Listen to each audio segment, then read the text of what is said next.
Chers amis, bonjour. Aujourd'hui, nous allons procéder au tirage au sort du gagnant du fameux concours de notre chaîne pour désigner donc le grand gagnant des 400 ans de Molière. Il est né en 1622, 2022, ça fait bien 400 ans. Le compte est bon. Pourquoi ce tirage au sort n'a-t-il pas eu lieu plus tôt? Parce qu'il s'avère que pour une question de casting, j'ai dû me raser la barbe et que comme sans la barbe, je ne ressemble à rien, ma foi, j'ai préféré pas me montrer, et comme il va falloir que je réitère parce que les choses se passent plutôt pas mal pour un gros film dont je vous parlerai évidemment dans le respect des conditions de confidentialité qui seront les nôtres, vous serez tenu au courant. Bref, en termes de carrière cinéma, il faut que je sacrifie mon poil pour l'amour du 7e art. Je n'allais pas me montrer comme ça parce que on dirait que je suis un gros bébé. Je suis un gros bébé. Aujourd'hui, je vous propose donc de gagner le film d'Ariane Mnouchkine, Molière, sorti en 1978, qui donc, si vous vous en souvenez, je vous l'avais signalé, avait fait un tollé à l'époque. Pourquoi? Parce que les gens de cinéma ne supportaient pas que les gens de théâtre puissent faire un film de plus de 3 heures sur la vie du patron, à savoir Molière. Ce film, je vous propose de le gagner maintenant. Comment avons-nous procédé? Je vous ai posé une question durant l'été, à savoir, en dehors de Molière, qui étaient les 3 autres participants de la Société des 4 Amis, il y avait la réponse quelque part dans une vidéo de la chaîne, peut-être dans une certaine biographie de La Fontaine, je ne saurais vous dire. Et j'ai numéroté les réponses dans l'ordre d'arrivée dans la boîte des livres s'ouvre-seul à gmail.fr. Donc il y a des numéros sur des petits papiers. Nous avons ressorti le célèbre chapeau du film The House of Gaunt. Décidément, je parle de plus en plus de cinéma, dirait-on. Le chapeau de Bob Ogden dans The House of Gaunt. Il y a les papiers dedans.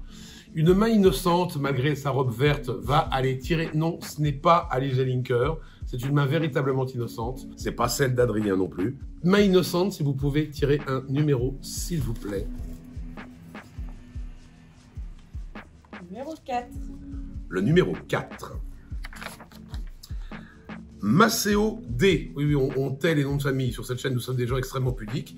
Donc, nous avons le mail de Maceo. Je vais lui envoyer un message pour dire qu'il a gagné. Si jamais il ne voit pas, ça serait dommage de ne pas voir son triomphe.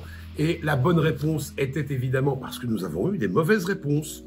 Il y a des gens qui ont répondu sans avoir vu la vidéo. Parce que j'ai eu une réponse où on mettait Corneille et Lully. Alors, Lully était certes un camarade de Molière, était un ennemi farouche de La Fontaine, mais Corneille avait 25 ans de plus. Sachant que La Fontaine était déjà l'aîné des 4 amis en question, les 4 amis étant La Fontaine, Molière, Boileau et Racine. Corneille, il avait 25 ans de plus. Lui était à Rouen, il était occupé à d'autres choses. Parmi les mauvaises réponses, il y en a une qui m'a un tout petit peu amusé, qui me citait carrément la date, à savoir 1643, sur la collaboration entre Jean-Baptiste Poquelin, Molière, et les 3 frères aînés de Madeleine Béjart. Non, on ne parle pas de l'institution de l'illustre théâtre, on parle de la Société des 4 Amis, des 4 copains qui le sont restés en gros jusqu'à ce que La Fontaine et Boileau aient la mauvaise idée de se présenter la même année à l'Académie française et que La Fontaine a été élu, ce qui fait que Boileau, il a eu un peu... il était moins copain.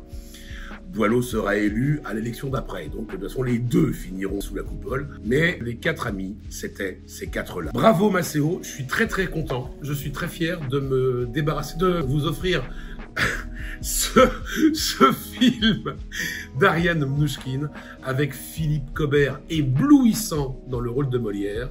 Chers amis, je vous dis à bientôt. Ciao.